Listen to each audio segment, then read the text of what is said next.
Hello. Today is November 20th, and we're here with a giant business block. It's all business today. So Wendell got a coffee. Or is it did you get a tea or a coffee? It's a tea. It's actually Earl Grey. Oh, so it's caffeinated. And it's hot, which is unusual. Usually I like cold tea. It's very southern of you. Is it? So, Amazon. Uh-oh. I bet you bought that tea at a grocery store. Yes. Wow, how astute of you, Ryan. Well, guess who's getting in the grocery business? Now, I know what you're thinking. Hey, they're already in the grocery business.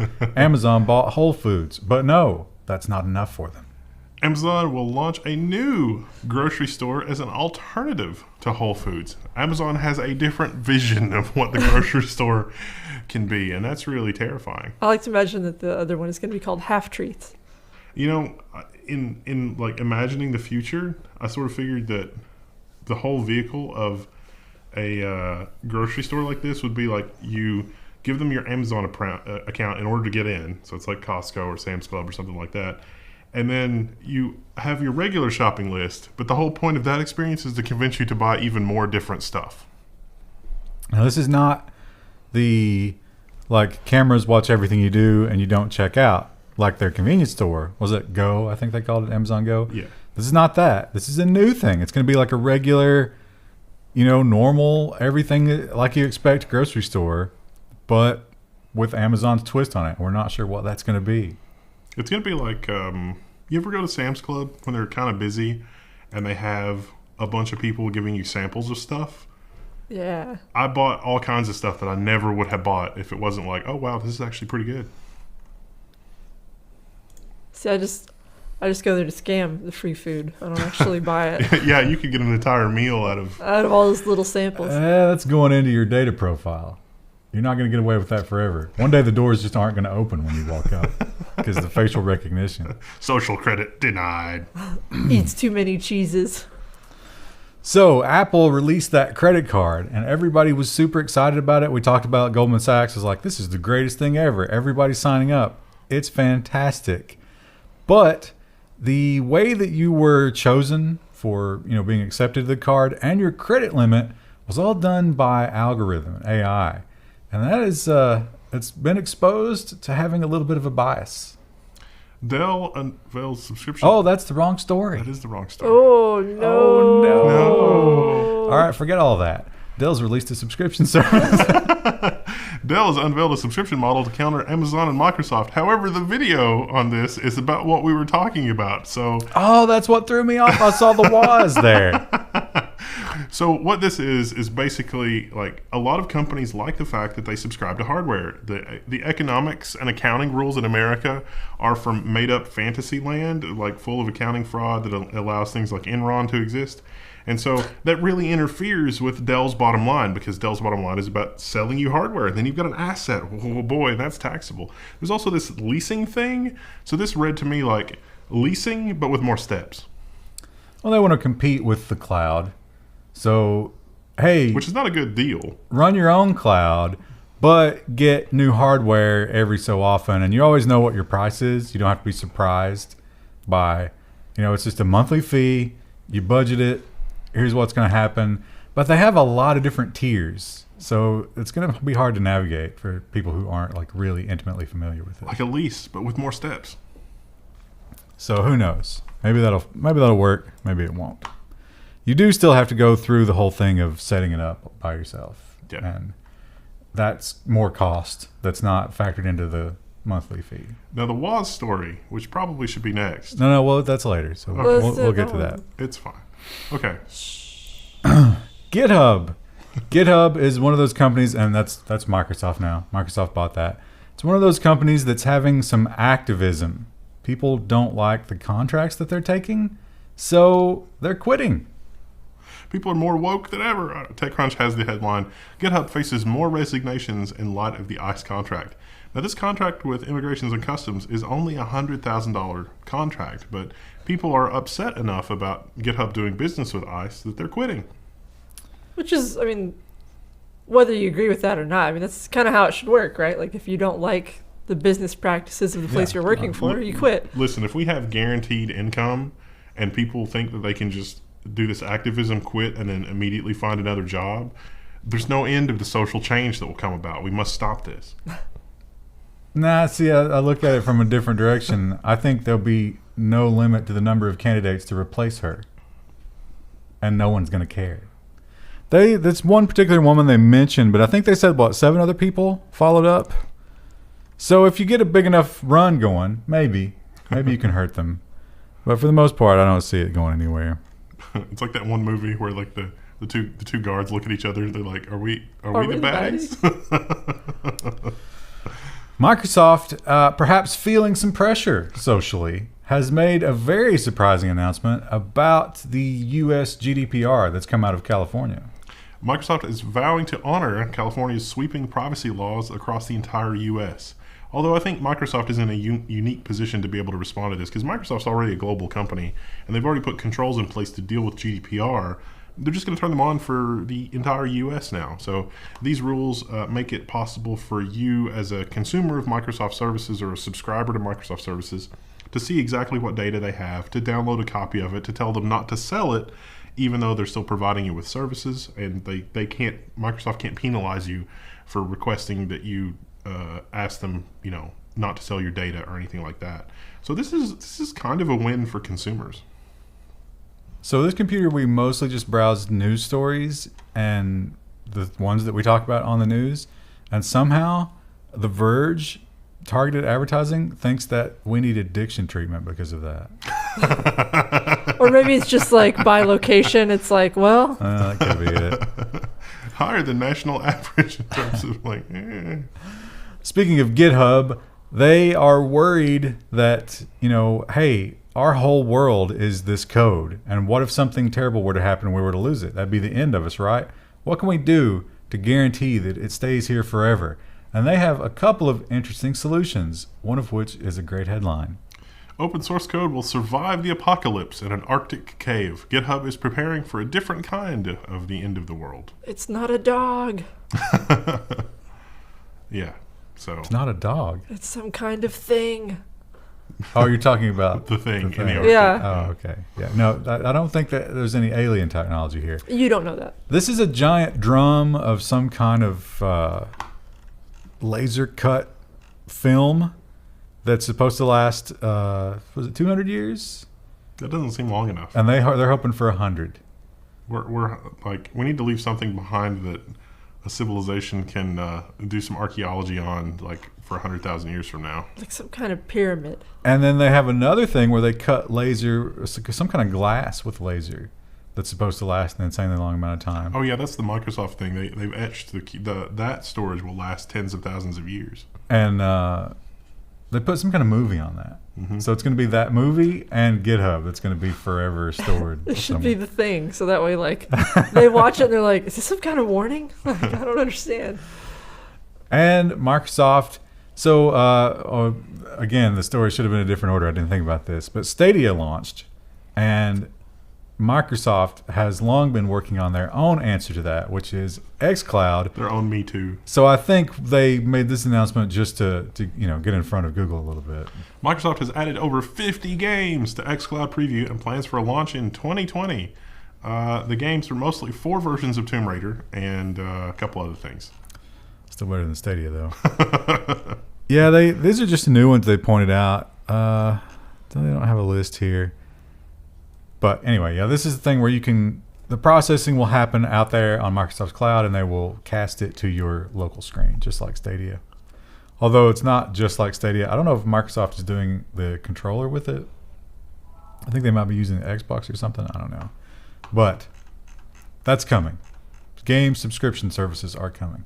Not to be confused with the Xbox subscription service that everybody signed up for to get Outer Worlds. That's a different thing. Killing us with choice here. And speaking of choice, how many of you, admit to it if you did it in the comments, signed up for the evil empire? I've resisted so far. Axios says that more than 10 million have signed up for the Disney Plus in the first day. And if you look at the ratings, it's mostly 5-star and 1-star, owing to a large amount of technical problems with Disney handling that many signups in such a short amount of time. Of course, Disney was very quick to do some chest thumping here to say, oh, look, 10 million subs immediately. We're coming for you, Netflix. I think they estimated 100 million to become wildly profitable. Getting 10 on the first day is a pretty good thing to do. And like you say, it was a nightmare, but probably just because of the volume. Yeah. Like everybody wanted to get in and they wanted to watch that exclusive content immediately. People in my hometown were losing their minds. Like Facebook statuses all week were just like, does anyone got a Disney Plus account I can borrow? Anyone got one? Well, they're not going to tolerate I'll let you get sharing. on my Netflix account. Password sharing is not going to be allowed with Well, Disney Plus. They've already talked about that. Well, the people on my Facebook did not know that. What do you think about this logo? It's boring, but exactly what I would expect from Disney for something like this. I don't understand why the plus is slightly wavy. That's If strange. you don't, I then- guess to continue the line of the star shooting, but Yeah, I guess to keep the curve. I don't know. I don't know. That's a It's question. fine. It's Maybe fine. we should contact Disney PR. Have I'm them sure weigh in Disney on PR would really care to give a statement to Level 1. that. Yeah, Elon Musk has another fantastic week where I'm sure he's gloating about on Twitter As we speak. because the rockets went back up. We talked about this last week. They were planning this. Everything went perfectly. They keep recycling them. More Starlinks. It's such a great thing. SpaceX launches another 60 Starlink satellites while setting 2 rocket reuse records. So yeah, everything went according to plan. They were able to reuse all the stuff. The thing we were talking about last week with like the reusing Sabot, I guess, for launching Fairing. all these. Yeah, I don't know what to call it. For these satellites, it worked. It worked. And Starlink is going to be great for internet in rural parts of America because it's better than regular satellite because it's not geosynchronous satellites, but still satellite. And that was the fourth time that rocket had been used. So if you guys need anybody from SpaceX's launch, is it SpaceX or a Tesla project? I don't know. Anybody from the Starlink group that needs some beta testers, we'll be more than happy to help you beta test in the most rural, impassable, non-populous area. Why would they want that to diminish their results? They're going to get that data and be like, wow, we're never going to get internet out Krista there. has Screw that. admitted that she goes backpacking just to watch movies on her phone. Yeah, that's exactly why I do it. Well, it's also problematic in rural places like eastern Kentucky because it's so mountainous. You have a relatively small slice of the sky. So depending on what the receiving mechanism is, that may be problematic. Even with the mountains, you get the trees too. It's like there is no sky in eastern Kentucky. It's just trees. SpaceX, this was a great launch and everything, but there is that little mark on their record where the one blew up in the sky. That's caused. I think that happened more than once. That That's upset some fine. people. But the good news is they figured it out. They installed a fix. They did it again. It was an anti-backflow valve. SpaceX successfully tests crewed Dragon launch abort engines, and this article explains what failed on the first one. They figured it out, what change they made to prevent it from happening again, and everything went well. So NASA should clear this for a manned test. It really is amazing the amount of telemetry and reconstruction that they can do. That they took a rocket that literally blew up, and they said, "Oh, this one tiny piece, that's what failed. Just put this in here and it'll fix it." This is just in case something goes catastrophically wrong as it's on its way up. This will let the people inside not die a fiery death. It will fire it can actually land with the abort thrusters. So that would be pretty cool. As opposed to like ejecting and then like parachuting, maybe surviving. It's just like a gentle, that failed. But Mr. Musk is embroiled, as he is almost always, in a lawsuit. And there's been some very interesting discovery come out of that lawsuit that paints a pretty disturbing picture. Elon Musk's solar deal has become the top threat to Tesla's future. If you look at the transcripts in this Bloomberg article and the way that Bloomberg paints what happened here, this might be criminal for Mr. Musk because he said some things that were wholly untrue about Solar City. And he had a commercial interest in Solar City and he had a commercial interest in Tesla. And it was like, hey, I can use my status and access in Tesla to solve this Solar City financial problem, when maybe that wasn't the best investment. It turns out investors were right. Solar City was craptacular. Solar City sounds like some sort of discount bargain bin. Like, Spatula City. yeah. Selling suns, stars. So yeah, they pointed out that a lot of people at Tesla were tentatively like, Lord Musk, perhaps this is not the best idea, as you are purchasing a company that is almost guaranteed to go bankrupt. And he was like, we will purchase it. And then it went bankrupt. So yeah, the shareholders, I think, have a pretty good argument here. Yeah. And maybe why you shouldn't have one monolithic despot running your company. Maybe a committee would be better. Speaking of CEOs that have single-handedly destroyed companies, remember the guy that used to run Uber? Well, the decisions he made in the past continue to haunt them. Uber has been hit with a $650 million employment tax bill in New Jersey. So New Jersey has ruled that Uber drivers are employees and entitled to workers' comp, and not workers' comp, but unemployment insurance and stuff like that. And Uber's never paid it. So now they have to. I wonder if anybody that stopped driving for Uber had filed for unemployment, because that seems like there's not a thing. Like, Uber's not going to fire you. You're just not going to drive for Uber anymore. How would you ever claim the unemployment benefit? Well, that's their argument. But the world we live in doesn't accept the idea of that kind of employment. But I mean, like, if you were a driver, like, how do you go about collecting your benefits? Did anybody in the, because this is a multi-year, this goes back several years, did anybody claim that benefit? Because if they didn't, that seems shady. Seems like maybe this is just a money grab by New Jersey. Well, a lot of people are clamoring for that change to be made. It's probably good in the long run. It's good for the workers, but it doesn't make sense for Jersey to collect on money that drivers were never able to collect on when they needed it. We'll see, I guess, although it will take many, many years, I'm sure, to shake out. AMD has, they've been, they kind of have their boot on the throat of Intel, and they are only continuing to add pressure. Intel doesn't really have much of an answer. The latest is the long-awaited 16-core in the Ryzen series. The AMD Ryzen 9 3950X review, a 16-core Zen 2 Powerhouse. Now, we reviewed it too. We did a video. It's pretty good. It's 16 cores of madness. So if you have a program that will take advantage of 16 cores, it's very fast. But you get most of the benefit on the 3900X, which is $250 cheaper, and has all the same cache and things like that. It's 12 cores versus 16 cores, so I still think that 3900X is a better deal, but the 3950X runs at higher clocks and lower voltages overall, so it's kind of an insane CPU. It reaches into X299 territory. So Google, we've got a Google block here, and Google may have been sitting there looking at Apple and their success with the Apple Card and saying to themselves, how did we not do that?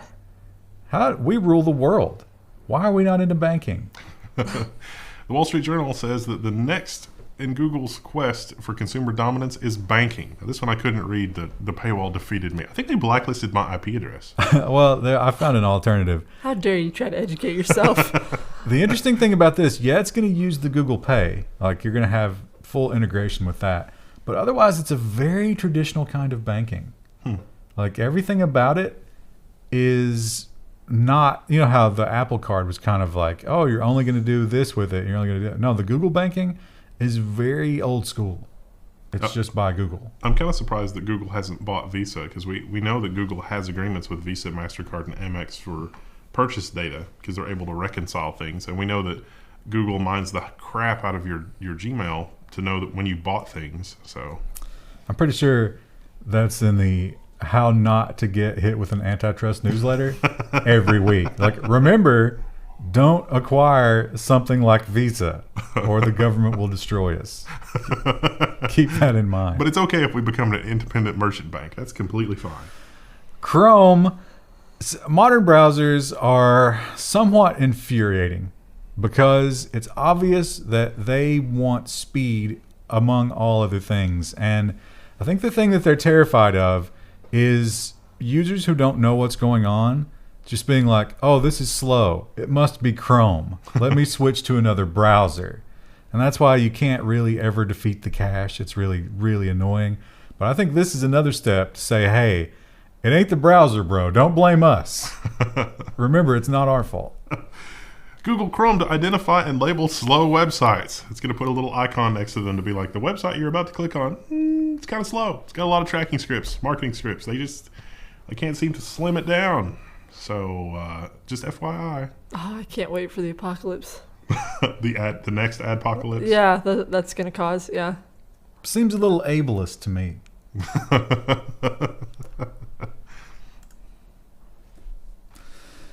Google, now, we talk about Visa. Like, no, let's not buy Visa because the government will come after us. But you could argue that much worse than going into finance is going into healthcare. And somehow the newsletter has not included the, hey, don't get involved in medical records. Google's Project Nightingale gathers personal health data on millions of Americans. This is what Florence would have wanted.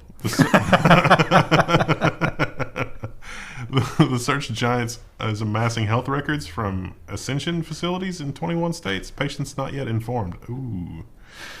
Ouch. You think she was having that conversation when she was alive? It's like, you think they'll build statues of me? And somebody was like, no, they're going to build an AI that turns down insurance in your name. What's insurance? I think one thing that the article points out is that the most staunch, like, I've got nothing to hide, I don't care, people who don't care about their privacy, they start to care when their medical records are put on the internet. So the big phrase, we're paywalled, right? Gosh. Aww. So the big phrase here, they actually had a graphic, and there was a workflow of how this works. So this was literally an AI. They're not just gathering the records, but an AI is making recommendations about like hey, you should do this. You should put more doctors on this one. You should take doctors off of this one. It's making really big decisions. And then the last part of the workflow was extra billing could be applied. So you're going to be paying for the AI to do this, which is just madness. That sounds like insurance fraud.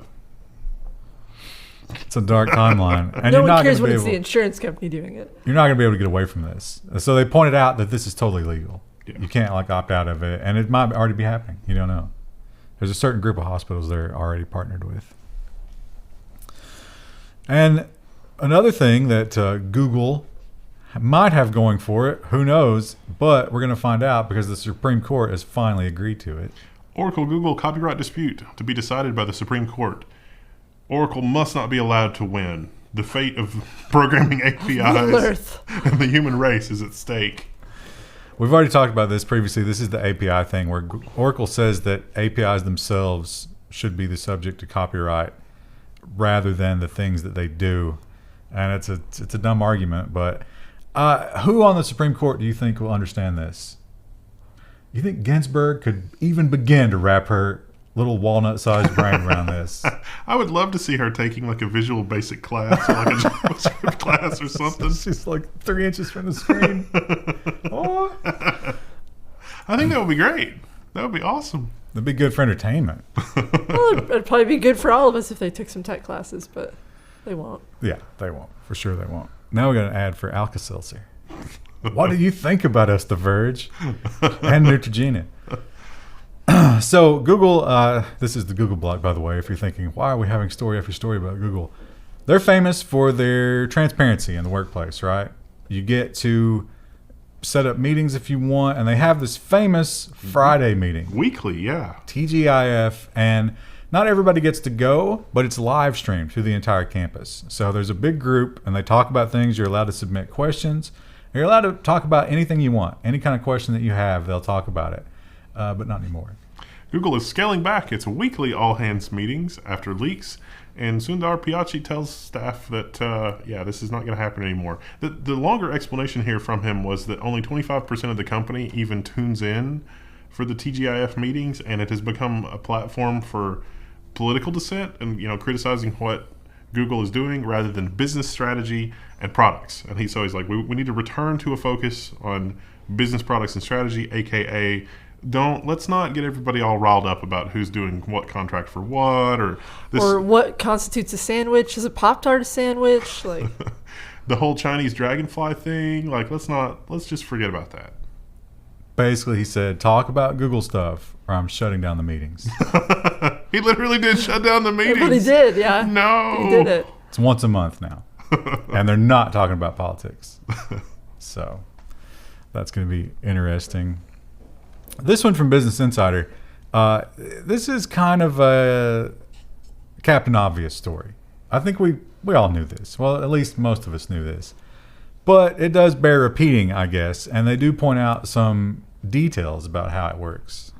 Google reportedly manipulates search results to hide sensitive subjects, and this is to an extent far greater than has been reported elsewhere. So this doesn't surprise anybody. Look at how much, like, even in an obscure backwater YouTube channel like ours, look at how much manipulation goes into like the subscriber thing and the comments stuff and like who gets a notice. Literally all of that. All of it is a dumpster fire. So yeah, search engines, which has way more visibility than other Google platforms, of course it's going to be insane. And they pointed out the autocomplete. The autocomplete is maybe the most glaring example because anybody can test that and play with it. And if there's anything even the least bit controversial, it just disappears from the autocomplete. And it has nothing to do with how many people are searching. It has to do with what the people at Google feel you should and should not be looking at. So that seems wrong. It also has commercial implications, which we will talk about in another story. Now, we mentioned that Microsoft announced 50 more. That's 50 on top of the already announced lineup for its cloud gaming service. That's a pretty decent amount of games for a monthly subscription, right? Well, Google Stadia has actually launched. Microsoft's still spooling up. They might give us more games. So how many games did Google give us? Was it more than 50? No. Google reveals Stadia launch lineup of 12 games, not including Borderlands 3. No. 12 whole games? What else will I do? Well, like 4 of them were Tomb Raider. That'll keep us just busy. like Microsoft. Keep us busy for days. So here they are. And some of them aren't very exciting. Assassin's Creed. Just Dance 2020? Oh, yeah. I've been waiting on that one. Tomb Raider. Guilt. Kind. Tomb Raider again. Samurai Showdown. Another Tomb Raider. Thumper. And Tomb Raider. Thumper. What is Thumper? It's Thumper the rabbit, obviously. I guess. He gets his own video game title. Oh, from Bambi, you mean? No, I actually don't know. But now, don't worry. Borderlands 3 is coming. And remember, there is a tier of Stadia where you can buy the game and have it forever.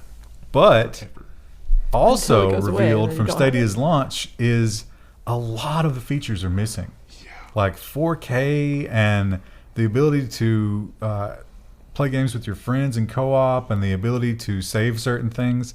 It's basically most of the features that they talked about that made Stadia something different than other video game platforms aren't there yet. That's business plan code for let's see how many people actually use this before we bother spending the money to develop those features. They also have a family plan where you can buy games that you can share among your family subscription, but that's not there yet. So if you were to buy that game now, when the family subscription thing comes around, you'll be buying it again, which doesn't seem like a very good deal. Oh, it's a vicious cycle. I should have just not done that. I originally had, so this is the Apple block. Originally, the story that I linked to, I can't remember where I linked to it from, was just the most worshipful. Yeah. Did you notice that? Yeah, I read that. I was real surprised you put it in there. Well, I didn't read it before I put it in there, but after reading it, I was like, we have to scrap that one because You're just like, well, we should include some stories about Apple, right? I just want to point out that you scrapped that one in favor of the actual Apple press right, release, which is less, gushing about this stupid MacBook than the one that originally was in there. Apple introduces a 16-inch MacBook Pro, the world's best pro notebook. ... Terms and conditions may apply. So the max spec on this thing, it's a little over $6,000 US, but that's going to get you an 8-core CPU, 64 gigabytes of memory, and 8 terabytes of flash, and also a non-crappy keyboard. Finally, they got away from the butterfly switches, and everybody, if you look at all the articles I was looking at to try to figure out which one to replace it with, which they were all paywalled, that was the universal point of praise. Yeah. So Apple, in their brilliance, ruined the keyboard, and then got everybody to praise them for fixing it. That's kind of a pattern with Apple, though. Like this laptop is chunky. It's heavy, thick. Yeah, but you need it to have that kind of horsepower. But finally, the Pro moniker actually makes sense because all the other, like when it went from MacBook Air to just like the MacBook, like the rose gold, that MacBook is trash. It's just terrible. Unless the main thing that you want is something that's thin and light and gets on Facebook. This you can actually get some work done with. But other than the slightly better performance, it's like the old one. The keyboard is really the only thing that changed. And they brought back the escape key and they changed the directional buttons back to what they were before. And people were just like, oh, it's the greatest thing ever. But it's just fixing. Yeah. The previous article, I wish I would have kept the domain to see. It was just some guy's name, I think. But he said it was the best performing notebook money can buy. No. Well, they did have thermal throttling. So like even though the CPU is the same as older models, the thermal solution in those older models was not well designed. And it is legit better in this one, although those Intel CPUs make a lot of heat. Oh, it's also got new Radeon graphics too from AMD, so that's cool. Well, Apple has if you buy Apple, you might as well buy everything Apple, right? Because that's the only advantage you get. You're going to overpay, but all their devices do work well together. And that's kind of what they want you to be. They want you to be a holistic Apple person. But as time has gone by, they have more and more subscriptions. They have all these different things. And so it makes sense that they should say, you know what? Just get it all at once. They should do the Dell thing. Yeah. You should pay $500 a month and just get everything Apple. You get a new $6,000 notebook. And Apple plans a mega bundle of music, news, and TV as early as 2020.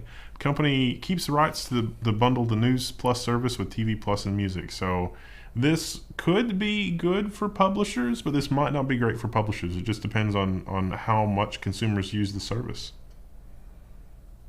How long until all of the streaming services, somebody puts together a package where you can get all of the streaming services for a lower price, and we're just right back to cable?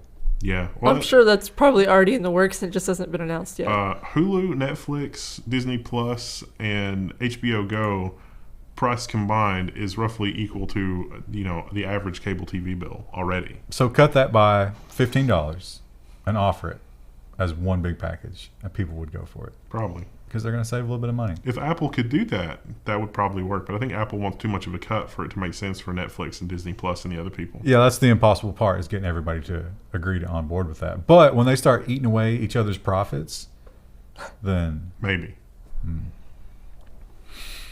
Apple released that credit card. We thought, oh, this is the story I've started with. This is the one you messed with. Yeah, the Wozniak video that tripped me up. So think back to the things that I said about that. Apple's sexist credit card investigated by U.S. regulator. I love the BBC because they always cut right to the chase. So the video on the other article has Steve Wozniak talking about this. What happened was he and his wife got the same Apple credit card, and his credit limit was 10 times higher than his wife's. But they don't have separate assets. And they've been married forever and ever because it's the Woz, so it's a little bit of a fairy tale existence. And he's not, super wealthy because he gave away a lot of his Apple wealth, but he's still made a good living from traveling. And he's quite wealthy. Quite wealthy. He's not Bill Gates wealthy because he would have been. And I think he pointed out that his wife had a better credit score than he did. Yeah. But his was 10 times higher. And the guy that invented Ruby on Rails had the exact same experience with the same set of variables. And they both pointed out, as like, wow. Yeah. What's going on here? Now, Apple admits that an algorithm basically came up with these. Yeah, and they may have violated the law in New York. Is that still a separate story? We had a story about New York is like, oh, wow, this is immediately a violation of New York state law. Thanks. No, I think it was in this one. And but this points out, people are like, the algorithm is racist. No, probably the data set that went into training it.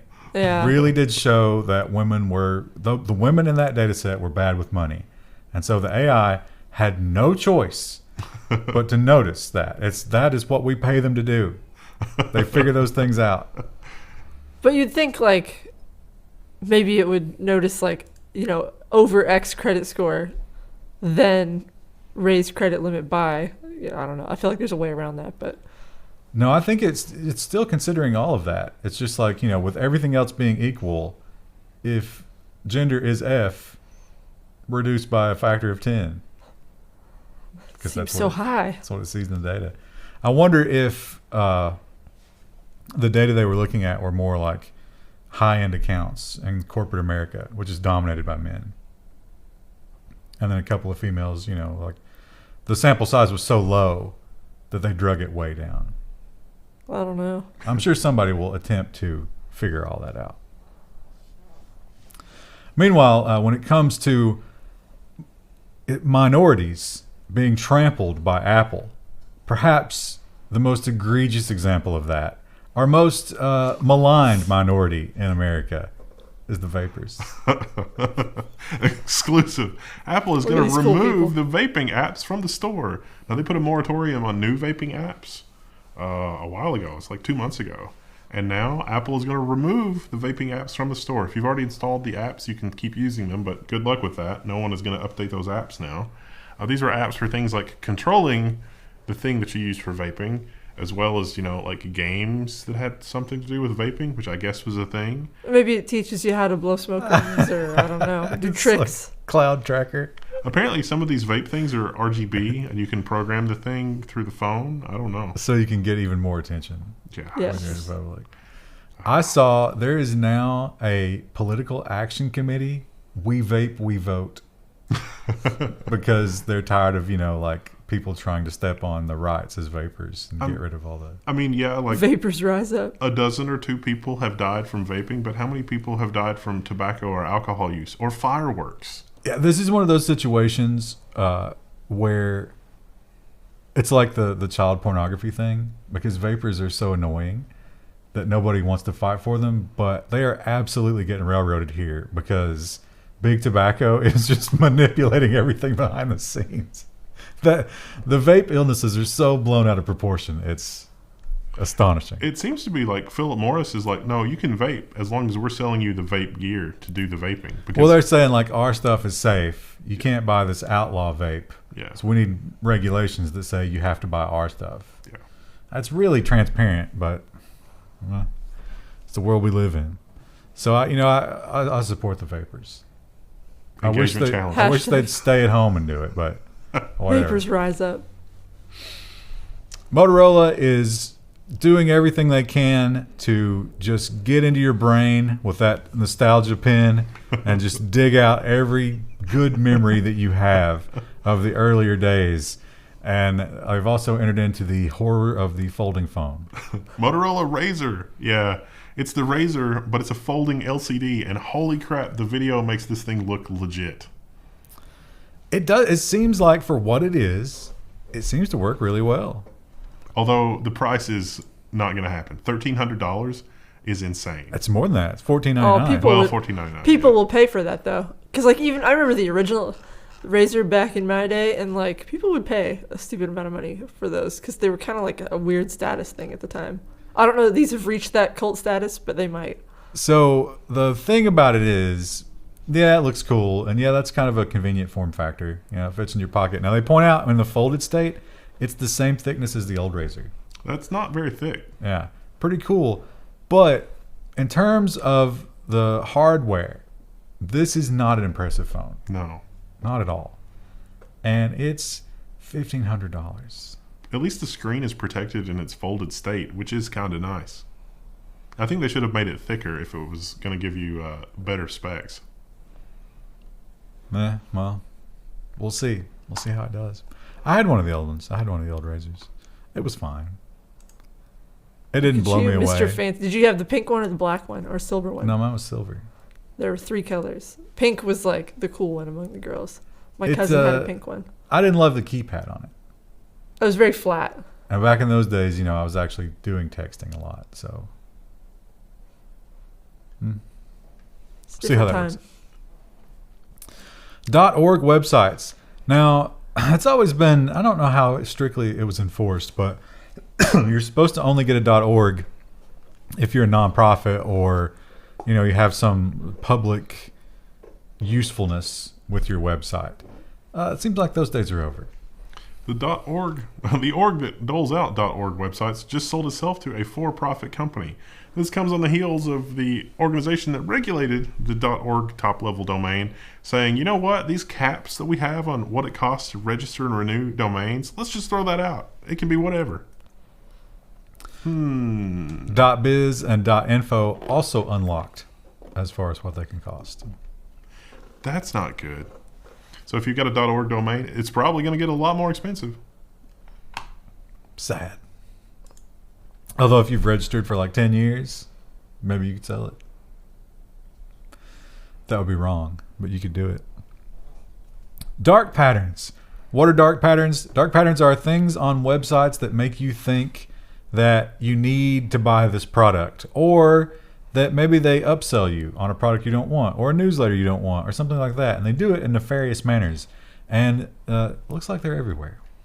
Study of over 11,000 online stores finds dark patterns on 1,254 sites. Krista can tell you a lot about dark patterns. Yeah, a lot of times when we do work with like ad agencies in particular, they really like the dark patterns. They're like, oh, well, you know what? Before we let the person check out, can we have like a step in the form that's like sign up for our newsletter and do this and do that, and like let's word it in such a way that like it's kind of confusing to opt out of the newsletter. And it's like, yeah, that's called a dark pattern, and like users don't like that. And there's a lot of users now, they've done studies, are actually starting to catch on to that, and it's kind of backfiring, so you shouldn't do it. Do you not want to not register for the mailing list? Yeah, and it's stuff like that. It's like, don't do that. They pointed, there's a big list here. So I think this is a typo. Sneak into Basked? Basket. Maybe that should be the... It was supposed to be basket. Maybe that should be the news title. Yeah, Sneak into Basket. So here, they're throwing something in. They got, what is Karen handling? No one knows, but it's $3. And you got the subscription that they're sneaking in on you here. This one's just like, oh my God, get it now. But of course, like all those late night commercials, they always did that. Yeah. They're like, in the next 30 minutes. There was no 30 minutes. That commercial ran around the clock. You'd call in literally next Tuesday, and they would be like, yep, sounds good. There was never a time that commercial hadn't run somewhere in the last 30 minutes. Yeah. So more limited time offer. Confirm shaming is nice. I hate these. What's my least favorite. I guess if you're an asshole, you don't want the discount. There's a hammock website I get on that's like, no thanks, I don't like hammocks. And it's like, I do like hammocks. I just want to read your article without your BS. I love hammocks. Making it nearly invisible. This is a bad one. See that a lot. You can actually get pinged for that with accessibility, and I think we'll see a lot of accessibility lawsuits in the coming year after the success of the Domino's one. So we might not see that one as often, but this is one you were talking about where this is a double negative checkbox. Yeah. And it goes on and on, but you see these everywhere, and they're bad. So when you see those, get it. Prime your mentality to be like, oh. They're manipulating me. They're trying to screw me. It is actually surprisingly effective if you use the brand's contact form, and it lets you get in direct contact with the business owner, not the agency, but the people who own the business, and you're like, this sucks, don't do this. Generally, that's very effective at making the people not, like the people in charge of the website, not do that. That makes my job easier, because then instead of me just being like, here's all these studies and peer-reviewed things, and they're like, well, we don't really want to listen to that. But if their customers complain, the people that own the business are generally very attuned to upset customers, whereas maybe the frontline people, whoever they may be, are not. And it might be that someone sold them numbers. Yeah, it's like, we will get this many signups on your mailing list. Nobody wants that. Yeah, but if they're not reading it, in order to get those numbers, they'll do anything they can, and it might not even be good for the company ultimately, but. It's a dark world. Don't let your children grow up to be web developers. if there's like a slightly haunted look in our eyes, that's what that was about. It's like the dog, like they're handing the dog the cupcake, and it's getting like flashbacks. That's us. But one thing about it, it is probably a safe future if you want to go into it, because this is the world we live in now, and servers and big data and cloud. We need them. Everybody has to have them. It's where the world is going. But we really only got two big names that are making chips for these things, right? Not anymore. Former Apple chip executives found company to take on Intel and AMD. 3 of Apple's former top semiconductor executives in charge of iPhone chips have founded a startup to design processors for data centers, aiming to take on current industry leaders Intel and AMD. They've got quite the hill to climb. But they do have some big names and, a fairly big brain trust to be able to do these, because all of these guys were in the respective divisions with the big companies that were working on this kind of thing. How about this guy? He was like, I'm going to do it. I'm going to go with the white pants. Are they white or just like super khaki? I actually can't tell. They're going to be skin tight. It's like, bro, you got some sick calves. I know. I do CrossFit. So, hey, wish them luck, right? If the modern CPU world has taught us anything, it's that competition benefits the consumer. Yeah. Oh, yeah. Foreshadowing for next week. All right. So tomorrow is another bonus Friday. We get AI and robots and security and Nonsense. Good Lord. How can I forget nonsense? Well, this is the best section. See you Friday.